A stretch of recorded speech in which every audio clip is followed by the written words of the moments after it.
Et qu'est-ce qui t'a fait choisir cette compétition en particulier? Eh ben, j'ai fait le concours Malongo il y a 2 ans de ça, en Ouais. 2012. Et après, j'ai eu des places pour aller au World Cup Event à Nice en 2012 aussi. Et là, Victor Delpierre, champion du monde, Coffee and Good Spirit. Et je me suis dit, il faut que j'essaye de faire ça. Et la passion pour le café est née. Et depuis, j'arrête plus. Oui, c'est vrai que je ne l'ai pas dit, mais la France a un champion du monde en titre, Victor Delpierre, qui est champion du monde de Coffee and Good Spirits. Ouais, tout à fait. Et je pense qu'il a inspiré pas mal de gens à c'est sûr. venir faire cette compétition. C'est pour ça qu'on a plein de candidats. Donc on est super content. En tout cas, je te souhaite vraiment une bonne compétition. Et je demande aux juges de venir sur scène. J'ai Sarah Allen des États-Unis. Bonjour. Lauro Fioretti d'Italie. Laurent Bonjour, Baron monsieur. de la France et José Ariola Bonjour, du Mexique.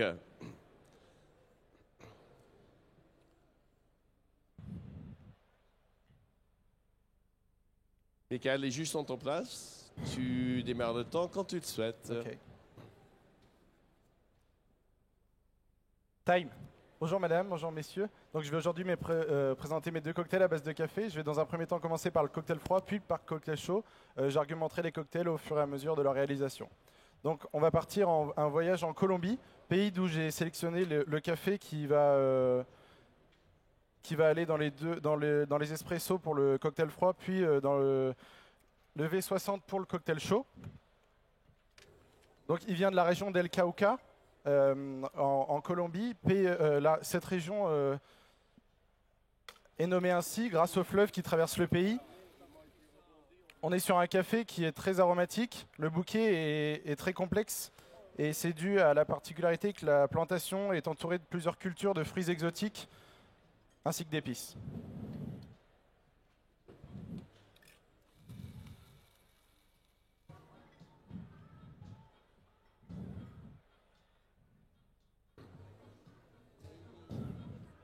Je l'ai choisi dans le cadre de mes espressos car il apporte une longueur en bouche remarquable. Le sucre roux est aussi mis en valeur et vient balancer l'acidité présente naturellement.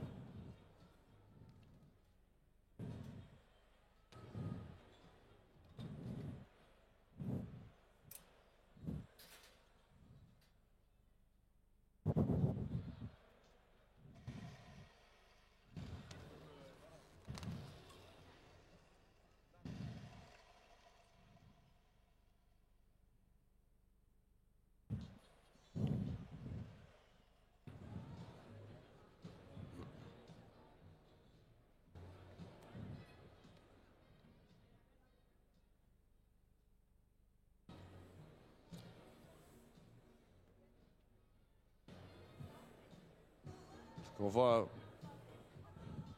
les méthodes d'extraction douce. Il y a carrément un pesage de l'eau pour être dans l'ultime précision. Donc on voit qu'on a une belle créma en sortie d'espresso. J'ajoute à ce café de la cachaça Leblon qui nous vient du Brésil. Donc cette cachaça va apporter la force alcoolique au cocktail qui va donner toute la force. Ensuite de l'amaretto, du Disaronno, qui va apporter toute la douceur et l'amertume grâce aux amandes. Le sirop d'amaretto est quant à lui là juste pour apporter la douceur et les arômes sans changer la teneur en alcool du cocktail. Vient ensuite le jus de citron vert qui lui va apporter toute la vivacité qui, marié au Grand Marnier avec son côté boisé et fruité, va donner tout le charme à ce cocktail.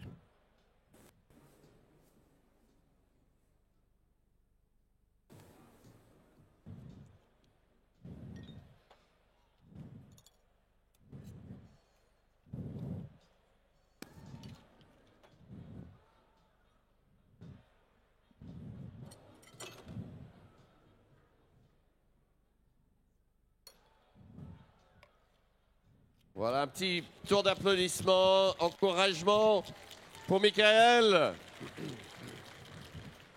Pour son premier cocktail froid.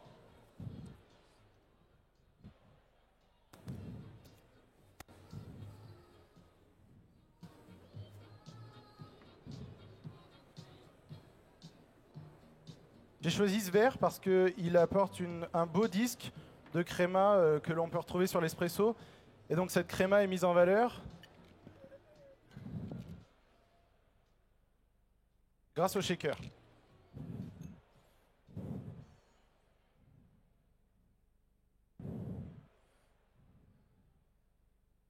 voici le Conquistador.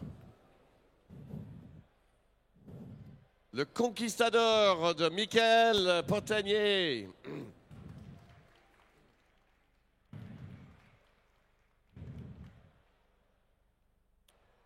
Je réalise maintenant la fin du V60. Donc le V60 est toujours sur le même café avec une torréfaction un peu plus légère.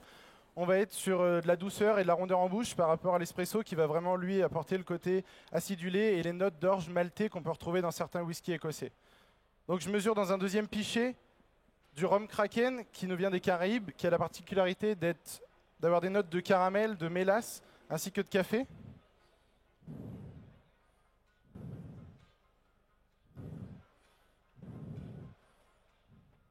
Et ensuite, le grand orange de Marie Brizard pour apporter toute l'onctuosité, ainsi que le boisé et toujours le fruité.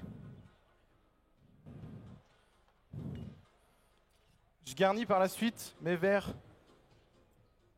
d'une demi-tranche d'orange, d'un bâton de cannelle, d'une étoile de badiane qu'on peut retrouver dans le bouquet aromatique du café que j'ai sélectionné.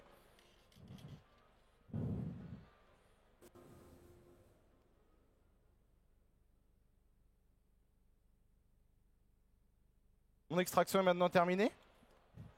Je vais mesurer 5 centilitres de café dans chaque verre pour qu'il puisse commencer à infuser avec les épices.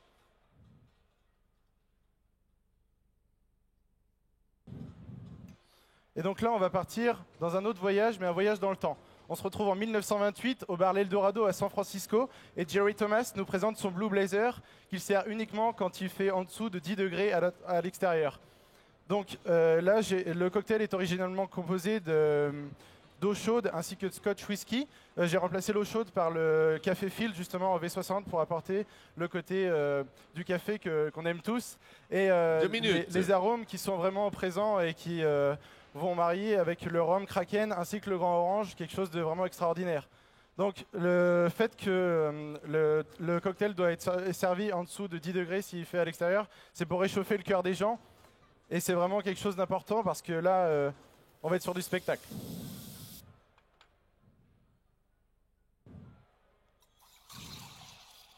Donc je chauffe l'alcool.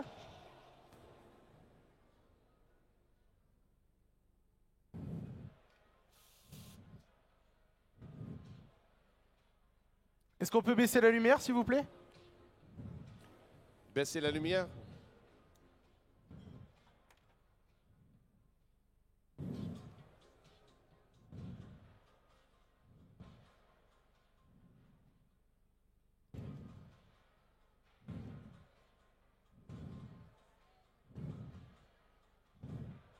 Une minute.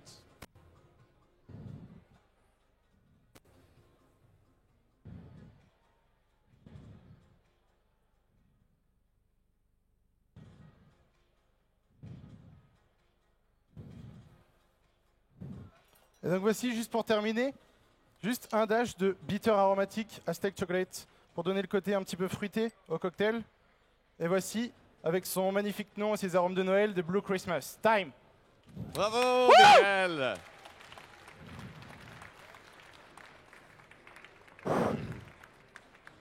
Michael, ça a l'air de réchauffer le cœur quand même, ça. Ça a l'air, normalement. Et c'est la première fois que je le fais en dessous des 8 minutes. C'est vrai? Je me suis toujours entraîné tout seul, j'ai essayé vraiment de faire au maximum. Et normalement, c'est combien de temps? C'est 8 minutes. Et du coup, normalement, je suis à plus à gagné 22 secondes. Ah ouais, c'est génial. Super. Je suis vraiment content. Je crois que j'ai oublié 2-3 trucs, je sais pas, sûrement pas.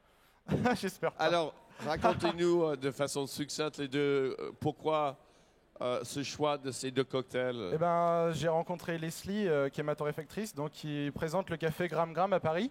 Oui. Qui est la secrétaire du réseau des baristas de France. Donc j'ai décidé de lui demander si je pouvais ou non avoir son accord pour reprendre son café pour le Coffee Go Spirit. Et du coup, là on est vraiment sur un whisky qui est avec des notes de sucre roux, d'orge maltais qu'on peut retrouver dans des whiskies écossais. Merci beaucoup. Un Cauca Granja La Merci, Esperanza Merci. qui vient de Colombie. Merci José. Merci. Donc effectivement, il y a une importance sur le choix du café. Ah oui, tout à fait, puisque avec le choix du cocktail. j'ai d'abord commencé à choisir le café par rapport aux alcools. Je voulais pas avoir une idée de cocktail basique par rapport après choisir un café qui va avec, mais plus choisir un café et ensuite avoir des alcools qui tournent autour, puisque c'est ça la synergie qu'on peut avoir dans un cocktail. Ensuite, pour le cocktail chaud, j'ai travaillé 4 mois au Royal à Luxembourg, qui m'a fait découvrir une série qui s'appelle Boardwalk Empire, qui est sur la prohibition aux États-Unis. Vous avez sûrement entendu la musique, le swing. Oui, tout à fait. Et du coup, Jerry Thomas, c'est un des pionniers du speakeasy cocktail. Et c'est vraiment tout ça que j'adore, retourner aux sources du cocktail. Et là, le Blue Blazer, c'était quelque chose qu'il fallait que je sorte. Et voilà. Donc là, c'est bien.